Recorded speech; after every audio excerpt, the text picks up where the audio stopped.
When Outlast 1 was released, it not only sold millions of copies, but the developers decided to make a DLC for it because the first Outlast didn't have enough kids curling up in balls and crying. Outlast 1 was focusing more on just being a jump scary, terrifying game, but Outlast Whistleblower is just focusing more on being the most gruesome game ever. There is parts in this game that I can't get out of my memory, but enough talking about the mental scars that this game gave me, and let's play Outlast Whistleblower. We start off the game with this guy giving us gentle slaps across the face and licking us on the side of our head. You don't seem to be resisting, so I think you're fine with it. Your character is a software engineer named Park. You're about to send a bad review about a company named MURKOFF. You work at this place, by the way, keep that in mind. But even though you're supposed to be a very smart software engineer, you didn't think it was smart to, do this in your own home, not in the same building as the people that you're talking bad about. You get called over to go talk to somebody while leaving your computer completely unattended and easily accessible. After doing our average Sunday work of throwing a naked guy into a glass bowl and torturing him for hours, we run back to our laptop and see this guy. Looks like he's read your email, and something tells me it's a little too late for excuses.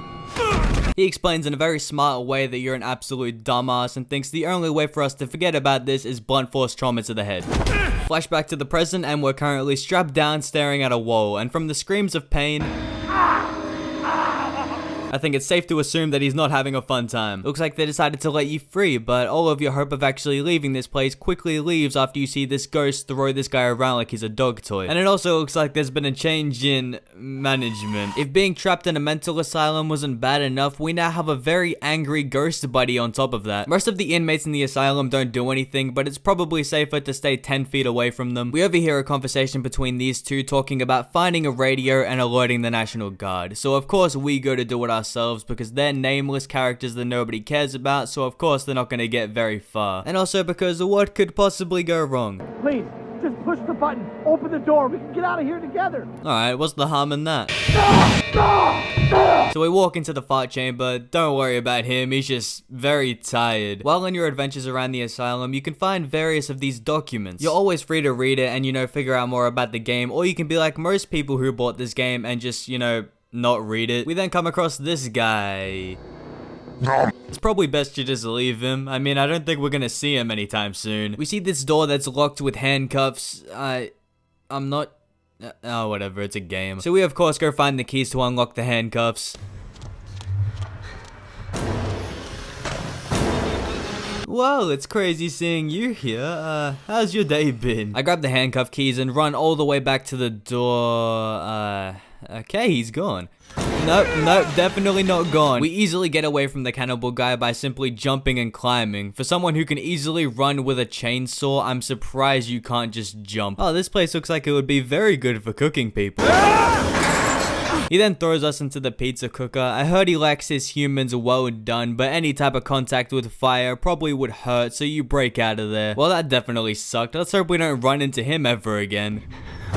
Turns out that the cannibal man is extremely dedicated and will stop at nothing to eventually turn you into his next cheeseburger. But just like how you deal with most enemies in this game, all you have to do is squeeze through this tiny gap and they'll eventually leave because it's too much for their brain to comprehend. Our next objective is to open this door, but before we do that, we have to turn off the gas because thanks to our paid actor here, it's very lethal. I see this light flickering on a number, which is most likely a number to a room, so it should be easy enough. I mean, all I have to do is go into a room, right?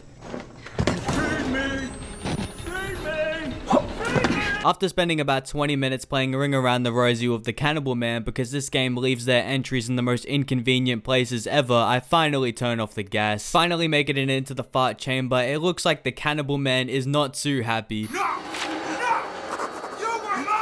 While wandering around, we see these bloody hands, which we of course follow because bloody hands always lead to safety. A few guys run past us with machetes, but don't worry about them, they're just there for the spooky effects. As well as creepy men with machetes, there's also creepy men with machetes with no pants, so that's nice. We walk into the main asylum, which looks more stable than Kanye West's current credit balance. We finally get to the radio, but just as you turn the radio on, the game starts to remember that you're a silent protagonist. But just as he's about to let you see the light, he stops. Yeah, I wonder why he just stopped. To get away from Chubby Men, we simply squeeze through this little gap which his chubby bones could not possibly fit through. There's an exit in the administration block, so obviously we go to there, but not without one last chase scene with the Chubby Man. We go to turn off the power to the electrical thing. We go to turn off the power, don't worry about him.